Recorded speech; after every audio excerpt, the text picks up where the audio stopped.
This morning I'm going to talk about the basics of baptism. And we're going to answer a couple of questions. There's a lot of questions as how and what, and we're going to answer some of those questions this morning. And I realize, as I prepared for this, is that we can get so used to baptism that we sometimes don't understand or lost the meaning. So this morning we're going to give you a little bit of meaning. And if you're here this morning and said, yeah, Danny, it's going to be boring because I've been baptized already. No. First of all, this morning might be for those who are already baptized, a reminder for what happened and maybe to reappropriate some of that. And then let me quickly see, who of you are disciples? Let me quickly see. It's like, Etienne, next time you practice them, they must practice putting up their hands as well. We are a hand-raising church, okay? So if you're a disciple, you're called to do what? Make disciples and baptize them. So if you're making disciples, you need to know what the baptism is all about. Because you're going to baptize your disciples.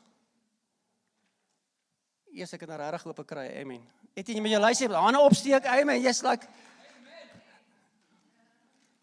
So it's important that we all know what it's about so that we can help other people. And then this morning, maybe the people here that's not baptized yet is for you to get understanding why you need to be baptized. So we're going to answer the questions, but before we answer the questions, I'm going to give us a little bit of a background. Where did the baptism originate? And what does baptism mean? And as I go through that, I want you to see if you can answer the questions for yourself through the preaching. And then right at the end, I'll come back and maybe clarify some of the questions. So here's some of the questions that you try. It's almost like not a riddle, a treasure hunt. As I preach, see if you can find the answers to these questions through that for yourself. We're going to answer, why do somebody need to be baptized? Why do I need to be baptized? Who can or needs to be baptized? When do I need to be baptized? Do I need to be baptized to be saved? Many people ask that question.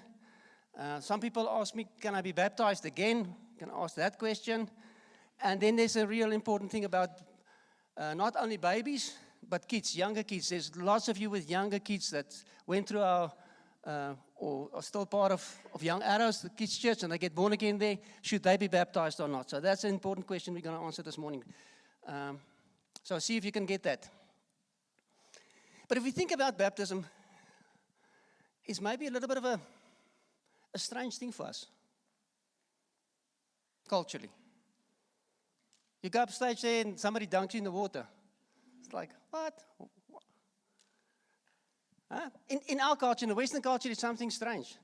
And if you think about John the Baptist, he was a strange dude. He was a weird guy with a weird wardrobe and a weird diet. And he called people to be baptized. So we read it as just history, but think of it. If a weird guy with a weird wardrobe and a weird diet comes along and tell you, you need to be baptized, you need to be dunked into water, you're going to go like, what? Why should I do that? You're weird. So John the Baptist was weird, but for people in that era and that time, his message was not weird.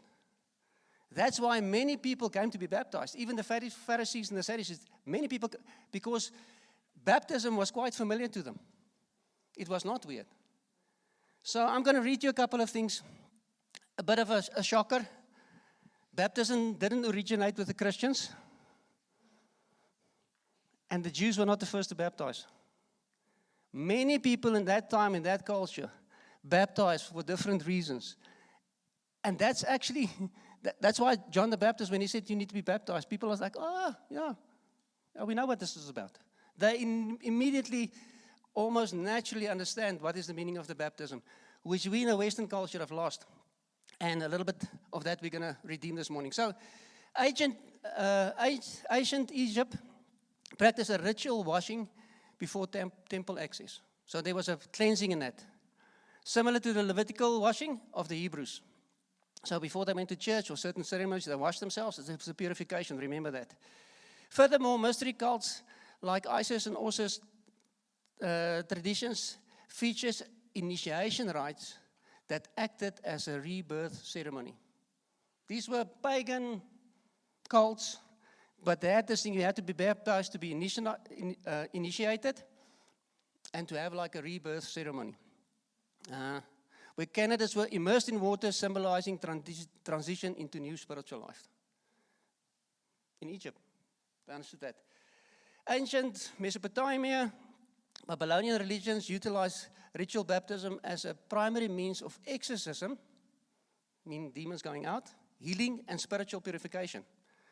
Priests would use to bless living waters in rites to wash away sickness, evil spirits, and ritual pollution. Now we're going to get back to that as well. Hellenistic mystery religions throughout the broader Mediterranean world, entering mystery cults often required preliminary baptism in the sea or a river.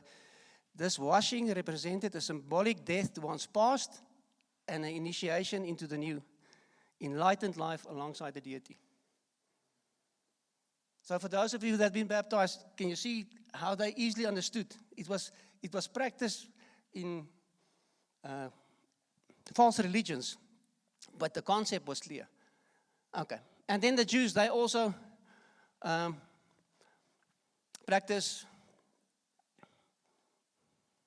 the mikvah. Oh,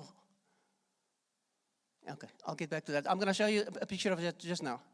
It predates Christianity. It requires full submersion, submerging the body of a dedicated pool of living water. So the Jews, if they baptized in this mikvah, it had to be living water. It had to be a river or a stream or even rainwater or something. It couldn't be stagnant water. It must be living water to achieve spiritual purity, symbolizing the rebirth of the major life transition. So the Jews also practiced this, and I'm going to show you a picture just now.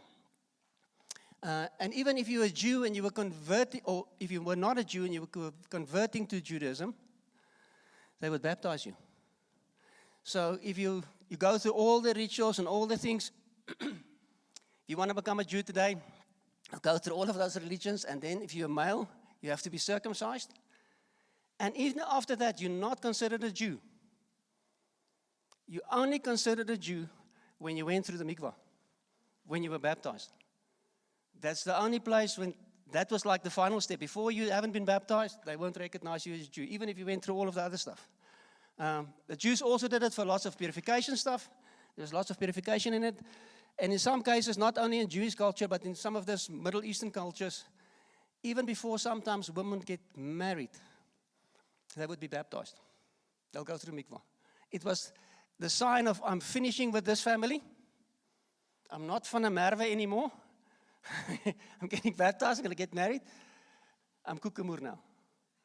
It was that transition that they did. So, today we're going to look into this. Even if the pagan religions do it, it still seems a little bit strange and weird, and people believe funny things about the baptism. Do you agree with me? Have you heard funny things? Okay, play us that video clip. What people believe about baptism. Some weird beliefs regarding baptism. So if you see the deacons there at the back with a bottle of water, don't panic. It's like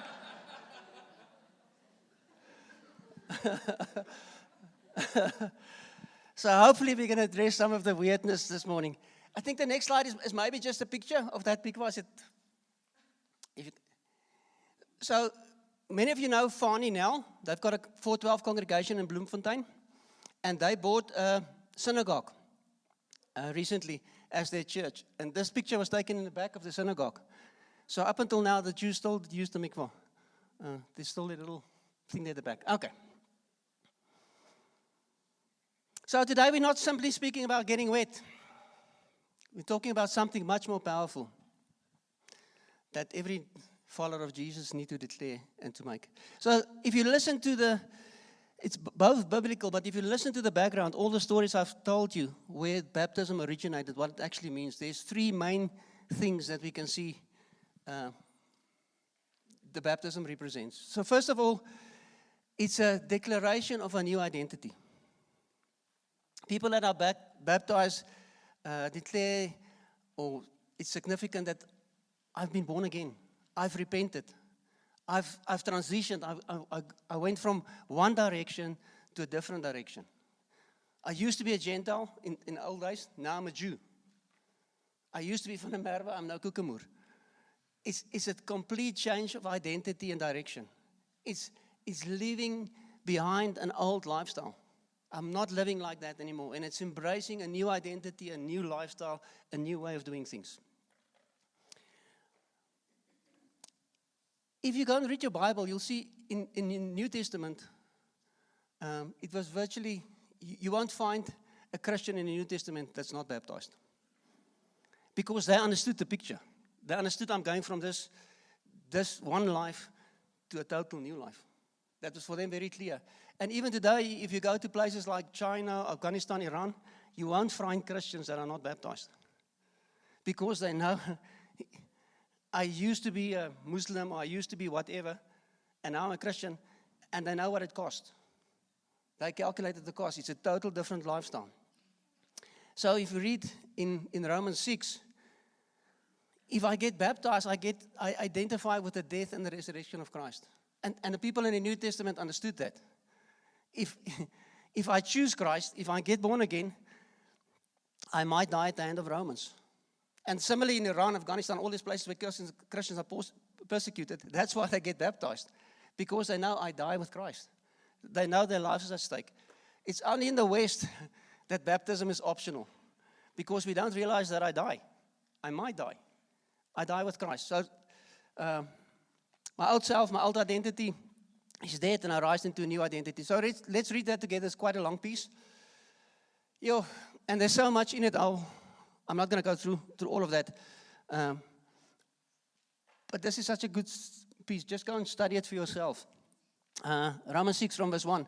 What shall we say then? Are we to continue in sin that grace may abound? Do you not know that all of us who have been baptized into Christ Jesus were baptized into his death? We were buried, therefore, with him by baptism into death, in order that just as Christ has raised from the dead by the glory of the Father, we might too walk in newness of life. For if we have been united with him in a death like his, we shall certainly unite with him in a resurrection like his. We know that our old self was crucified with him in order that the body of sin might be brought to nothing, so that we would no longer be enslaved to sin. We're going to get back to that part. That's so important. For one who has died has been set free from sin. Now, if we have died with Christ, we believe that we will also live with him. We know that Christ, being raised from the dead, will never die again. Death no longer has dominion over him. For the death he died to sin, he once and for all, but the life he lives to God. So you may also consider yourselves dead to sin and alive to God in Christ. Let not sin therefore reign in your mortal body to make you obey its passions. Do not present your members to sin as instruments of unrighteousness, but present yourselves to God as those who have been brought from death to life, and your members to God as instruments of righteousness. Verse 14, for sin will have no dominion over you, since you are not under the law, but under grace. And then skip to verse 18, and having been set free from sin, we've become slaves of righteousness. So this is a whole mouthful, and for the sake of time, I'm not going to go into all of that. But go and read that. If you get that, you get baptism. So baptism is not a burial and a resurrection to new life. It's a consummation of that. Biblical baptism is a funeral and a resurrection. But I don't die at my funeral. I'm having a funeral because I'm dead. So as we baptize people today, they're not going to die to their old selves. They're going to be baptized because they died to their old selves. It's something that already happened. I have a funeral because I'm dead, not to die. And again, to be resurrected with Christ, I need to be dead. I can't be resurrected if I'm not dead.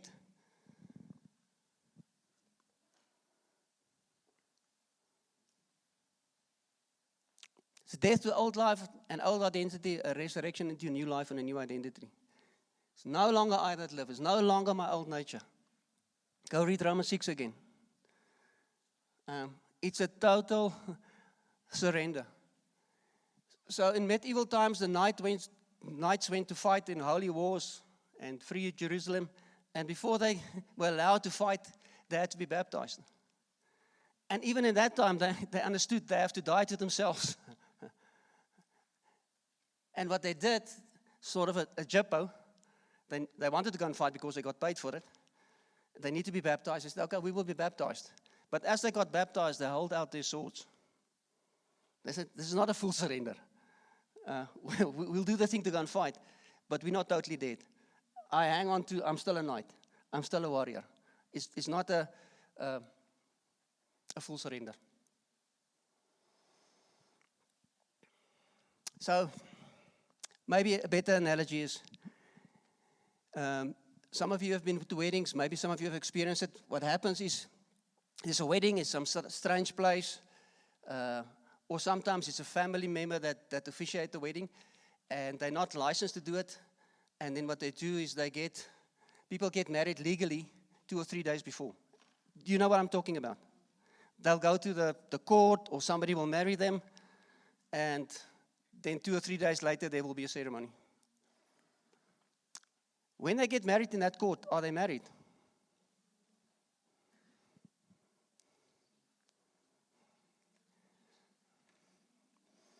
Yes and no. Legally they're married. But the people I know, they don't sleep together because they haven't had the ceremony yet. Are they married? They're married yet, but they're waiting for the ceremony. If you just had a ceremony, you didn't do the legal part. Are you married then? So you need both. So that's such a good example of the baptism. Is when I surrender my life to the Lord, it's legal.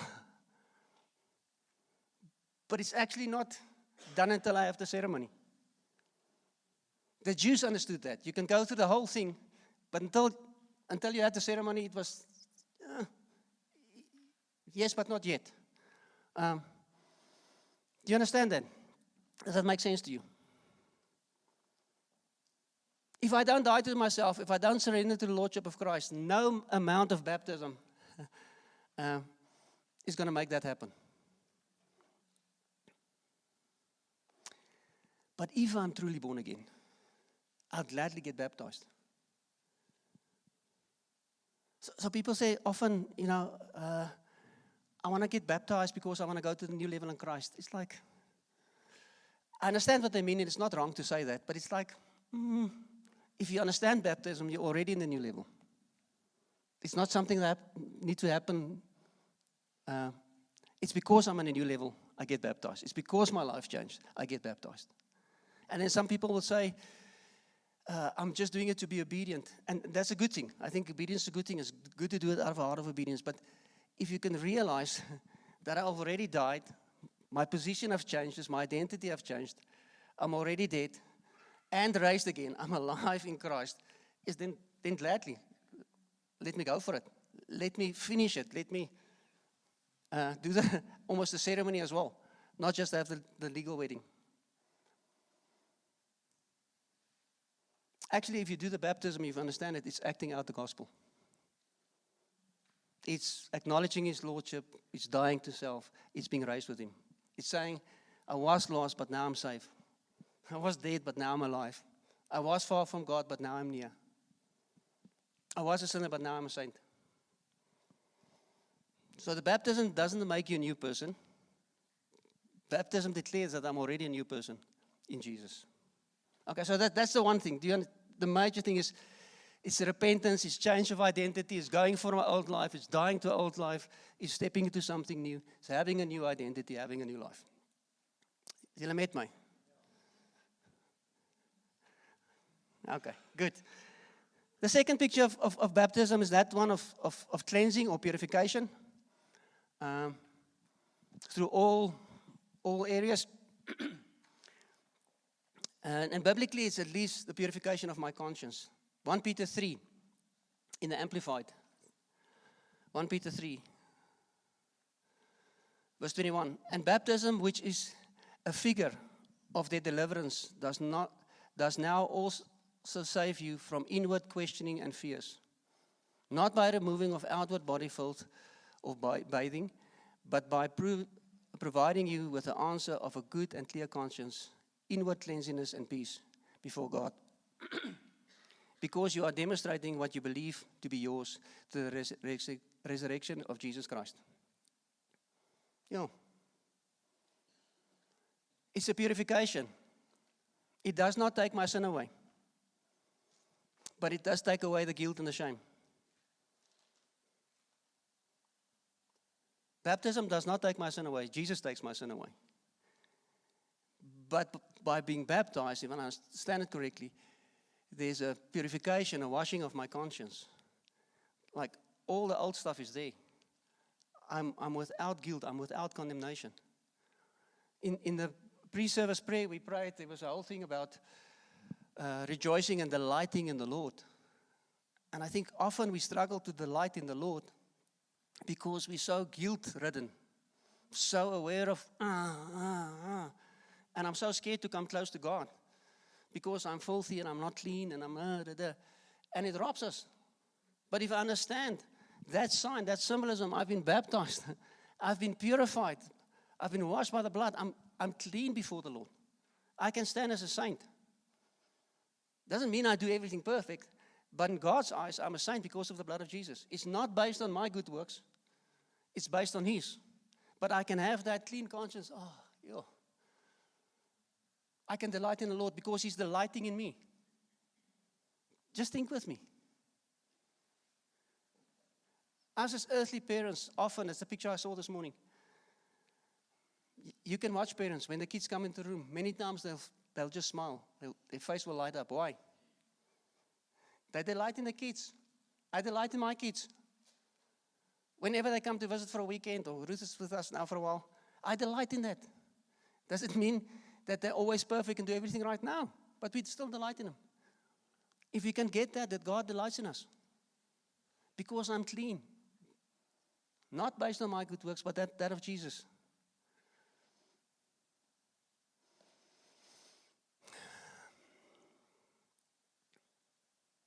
Listen to this again. Yes, you must go and study this. Romans 6, I'm going to just read it again, verse 6 to 8, out of a different translation, Living Bible. Your old evil desires were nailed to the cross with Him. That part of you that loves to sin was crucified, was crushed and fatally wounded, so that your sin-loving body is no longer under sin's control, no longer need to be a slave to sin. For when you were deadened to your sin, you are freed from all its allure and its power over you. And since your old sin-loving nature died with Christ, we know that you will share in His new life.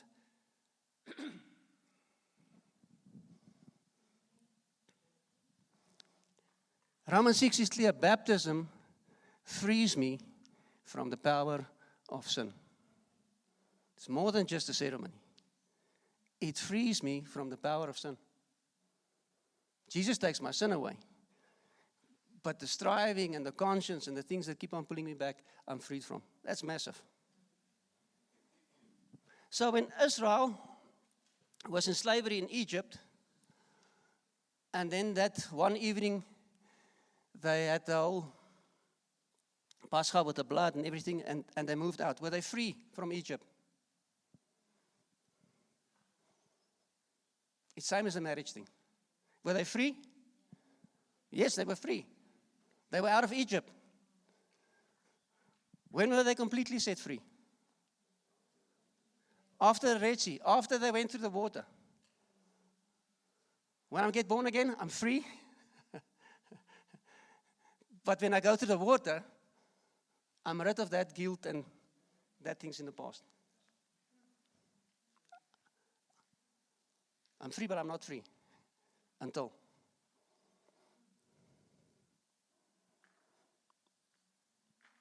It's funny, we read that the Babylonians' religion utilized ritual baptism as a primary means of exorcism, healing, and spiritual purification.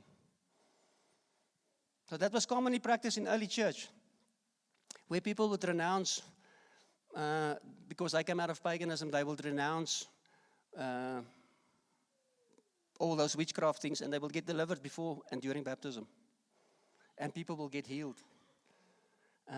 And I've been witness to both. I've seen people go through baptism that got in sick and came out healed. Also see people get delivered. So it's a powerful, it's not just a symbolic thing. There's real power in that.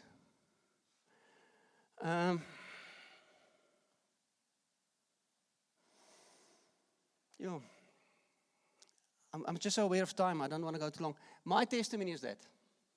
And I'm not going to go into the detail. I got born again when I was in standard 9, grade 11, and never discipled, and then on a miraculous way got baptized and filled with the Spirit without knowing anything really about any of those things. And then not being discipled. And then for me, I went off the deep end. In the army it started, and then university I did a proper backslide. And I came back to the Lord. And my belief is because I was baptized, the power of sin was broken over my life. I did take a detour, a long one, deep one. But I didn't get stuck there because I've been baptized.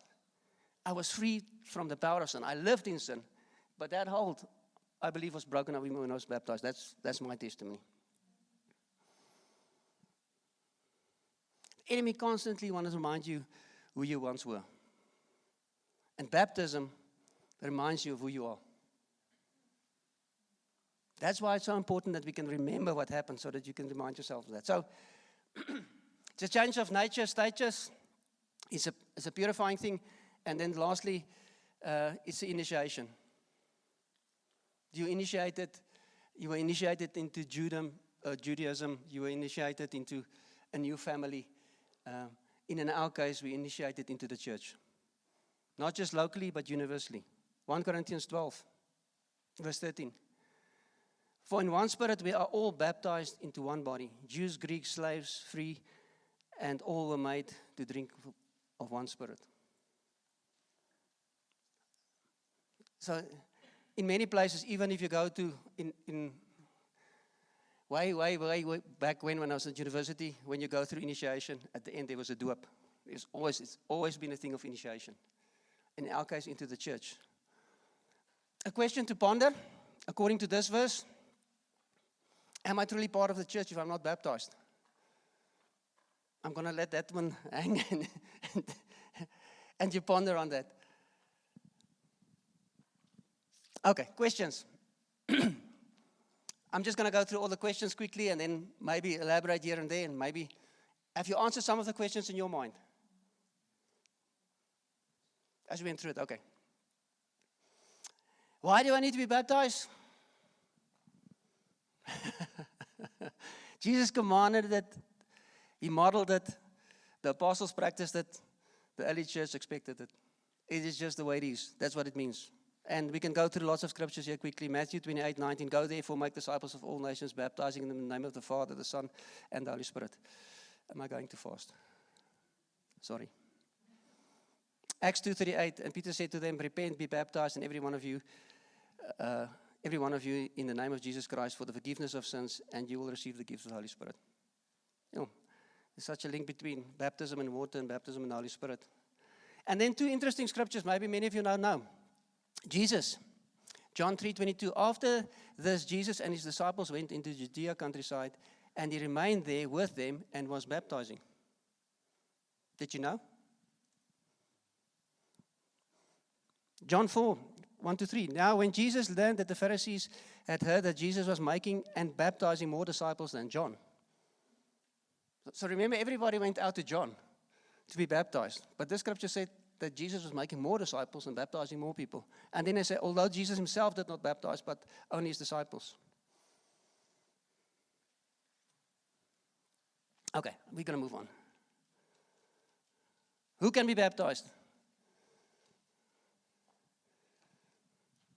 Anyone that is truly and genuinely born again. If you made that decision, I died to self. I surrendered to the Lordship of Jesus. I laid down my own life. If you've done that, you can be baptized. It's not something to grow towards or to mature towards. If you made that thing as a genuine thing in your heart, you must be baptized. When to be baptized? As soon as possible. If there's been a true, real conversion, as soon as possible. Acts 8:36-38.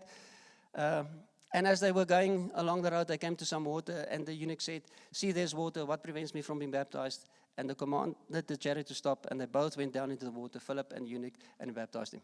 He just received Christ. He was there on his chariot. He just received the word. Acts 16:33. And he took them in the same hour of the night and washed their wounds, and he was baptized at once, he and his whole family, when he was set free from prison. That same night. Because there was a true conversion. Acts 22:16. And now, why do you wait? Rise up and be baptized and wash away your sins, calling on his name. So, as soon as possible. Is Henry hier so vanoggend? Oh, okay. Henry's got an awesome testimony. He went to somebody to debate about the whole baptism thing. And somebody convinced him that he needed to be baptized.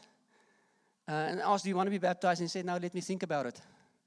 And as he walked out of the door, as he got to the door, he was just convicted. I need to get baptized. He turned around and went back to the guy and said, "No, I need to be baptized now." And he went. I was waiting in the car for him. Just the two of them. They went to a pool, and the guy baptized him. It's like no ceremony, no family, no nothing. It's like, now. Well done, Andrew. Okay. Can I be baptized again? It's a big question.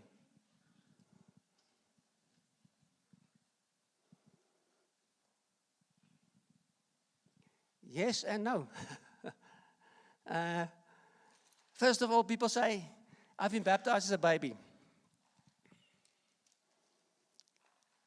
No, you're not. You've been christened as a baby. You've not been baptized as a baby. It's wrong terminology. You just got a name. If you look at all of this, the meaning of it, so if you've been christened as a baby, you're welcome to be baptized again. There's no scripture that says babies should be baptized. Where it originated, in the Middle Ages and even before that, especially the Roman Catholics, they believe that you need to be baptized to be saved. So if you're not baptized and you die, you're lost. And then they had all those plagues, and mortality rate amongst babies was high. So parents were fearful that kids won't be saved. And then they started baptizing the babies as soon as possible, so that might be saved. That's the origin of baby baptism. If you were baptized with a wrong baptism, you can be baptized again. And there's a whole story, Acts 19, you go read it 1-6. I'm not going to read all of this. But Paul gets to Ephesus and he finds disciples there, asks them, "Did you get the Holy Spirit?" They said, "No, we don't even know there's something like the Holy Spirit." And immediately asked them, "Have you been baptized? Have you been baptized? If you don't have the Holy Spirit, you don't know about the Holy Spirit, have you been baptized?" And they said, "Yes, we've been baptized." He asked, "What baptism?" They said, "The baptism of John."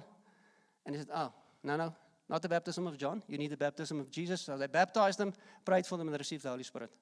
So they were baptized because, so if you're baptized in some wrong baptism, you're welcome to be baptized again. Actually, you should be baptized again. Then people sometimes will say, "Yeah, I've fallen away. I've served the Lord, and then I took a detour. I served the Lord, I was baptized properly, and then my life went haywire like mine did, and now I come back to the Lord. Do I need to be baptized again?" I don't think so. You just lost your way. But if you were truly born again, baptized the first time, you're good to go. Some people get baptized, like here today, and they're not truly born again. And if you realize afterwards that was a mistake, that should never happen. But if that happened, then that first one I think is maybe not valid, because you didn't fit the requirement. So then you need to be baptized again. So then you can be baptized again.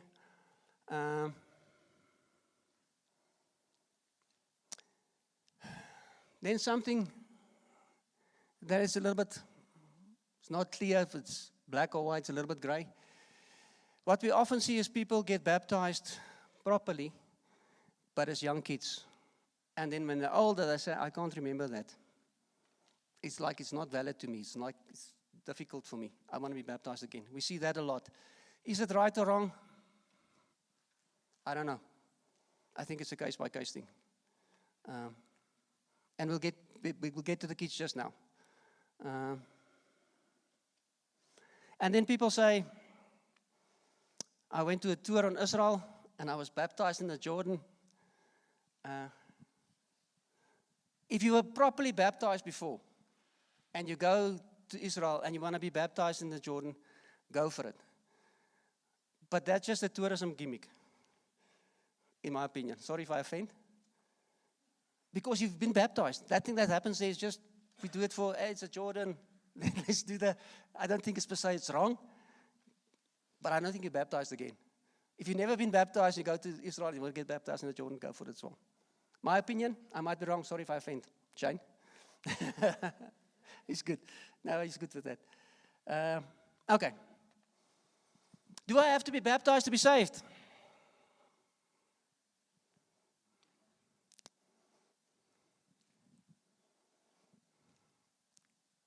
No. Baptism doesn't save me. Jesus saves me. But if I'm truly born again, if I'm a Christian, and you don't want to get baptized, me personally, I'll put a question mark behind your salvation. Because that you surrender to the Lordship of Jesus. Because that's part of salvation. I surrender to His Lordship, but I don't want to be baptized. It's like that knight keeping out his sword. It's like, I doubt that. Back to the wedding thing. Does this ring make me married? Nope. But if I refuse to wear it, like, I'm not going to wear this. Something's not lekker. Okay.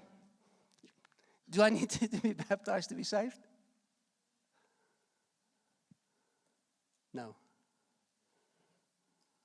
But I'm actually only fully saved when I'm baptized. Maak ek julle die mekaar? You with me? You tracking? Okay. How do we baptize? We baptize by immersion. That's what the word means, to go under. And as far as possible. It's not always possible. I've seen videos of soldiers in the desert baptizing their friends.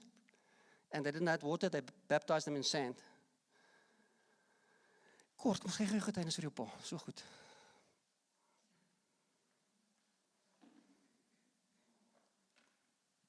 He was not fully immersed either. My ma is seker so 13, 14 jaar terug is sy gedoop. Hulle het in die NG Kerk gewees en in daai tyd toe wou my pa nie gedoop word nie, want hy het geglo hy is gedoop as kind. En ek het intussen tyd met hom pad geloop en bietjie gepraat en hom nooit gepressure nie, maar die hele tyd op my hart gehad, ek wil hom graag dood. En hy is nou so 'n maand terug sy oorlede, maar die aand voor sy dood, toe sit ek by hom en hier laat nag, toe sê hy die nuwe doop. Ek sê van papa, wat is dit? Nee, die nuwe doop. Ek sê vir hom, moet ek vir papa doop? Ja, sê hy. Maar hy was op daai stadium in die bed. Mens sou hom nie kon geskuif het nie en ek sê vir hom, dis reg. So ek het hom gedoop sonder water, sonder niks, maar dit was letterlik die Here wat dit vir hom oopgemaak het en my hart geken het, want hy het geweet hoe graag ek my pa wil doop. En na die tyd kom my pa gesê, baie dankie. So ja, die Here kan enigiets laat gebeur. Dankie. What a powerful testimony. Huh? God's grace right at the end. I'm going to do that.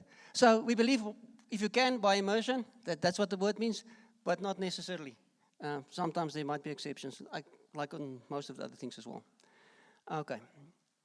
And we baptize people based on their confession. And we're going to baptize people, they're going to give their confession. It's based on that they're born again. They receive Christ, they die to the old life. It's based on that thing that we baptize them, that confession. We baptize in the name of the Father, Son, and the Holy Spirit. And then we believe anyone that is a disciple, a follower that has been baptized, can baptize somebody else. That was the command. It was not for priests or dominees or pastors or something to do. So anybody can baptize if you... Okay, then children in baptism. We're almost done. Obviously, we don't baptize babies.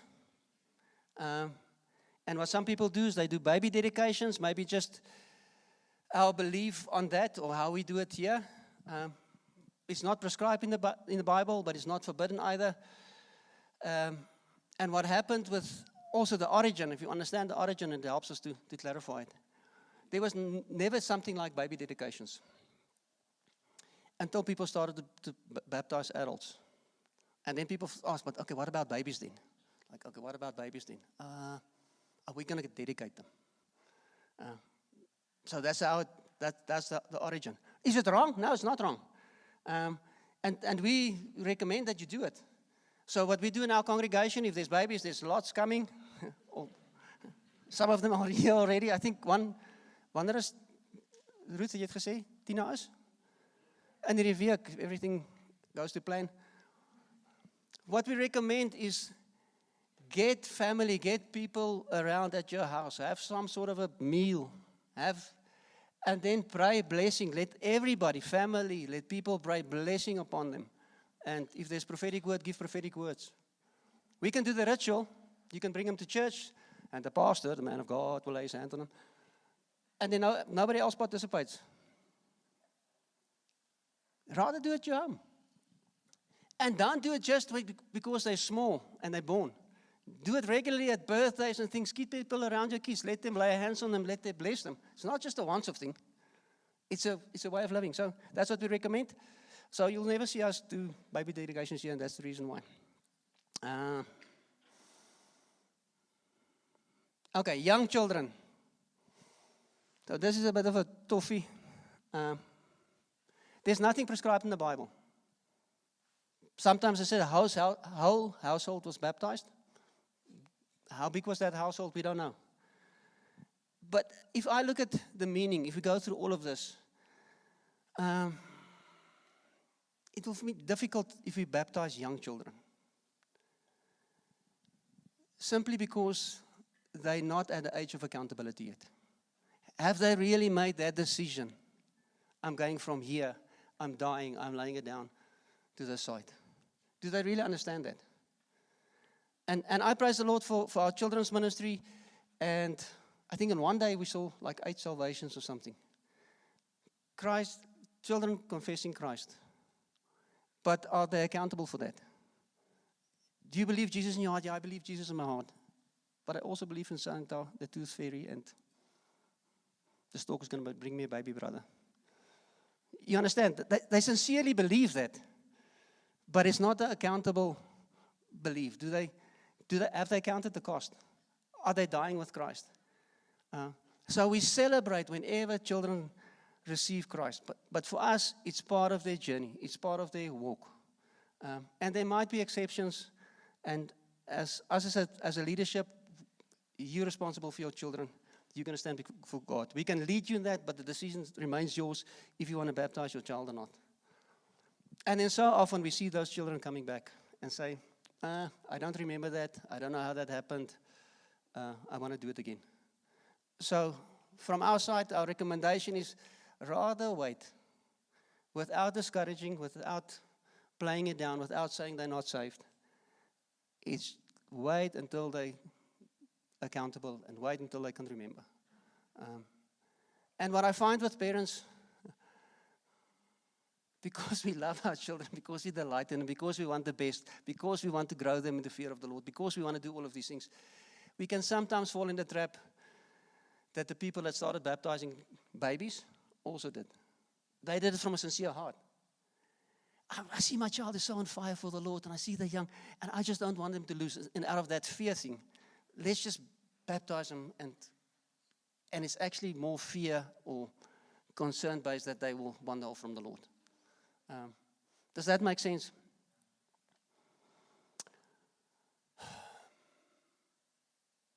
Again, this is our recommendation. This is how we feel about it. We're going to give it back to the parents to work through that. Rather wait until they get to age of accountability, where they really know what it means. That's our recommendation. The rule of thumb, mid to late teens. But again, it's just a... Okay, I think I'm going to land it there. Baptism say, I died. My old life is gone. My sins have been forgiven. My shame has been washed away. I'm a new creation. Jesus is my King. My family is the church. I belong to Christ. That's what it actually means in a nutshell. If there's any more questions, I hope I answered the questions and didn't raise more questions. If there's any questions or thing, please come and speak to me. But I think it's good that all of us hear it at once and have like a baseline for that. If you've been baptized, today's maybe a good reminder. Are my conscience clear? Is my guilt gone? I think some of us need to deal with that this morning.